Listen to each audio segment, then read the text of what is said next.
So ito na yung magiging bagong design ng pigpin natin. So napakaraming ipa ang kakailanganin natin.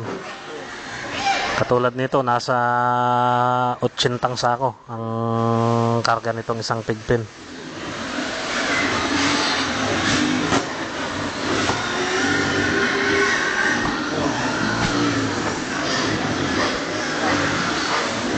Kulang yung 4 eh, kasama natin yung 5 doon. No? Dising ko ang ipauna mo. Para ipatong na lang yung likod.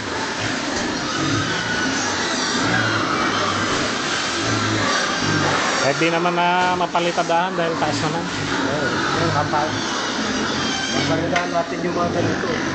Yung ano, may ano naman yung poste. May ano, horizontal. Sa baba. Marinaan na lang.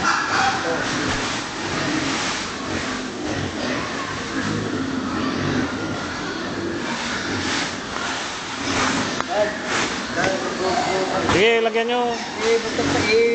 Pantay nyo lang po sa flooring.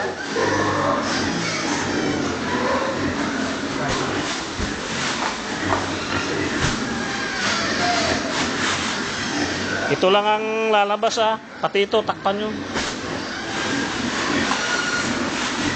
Yang kainan lang ang makikita.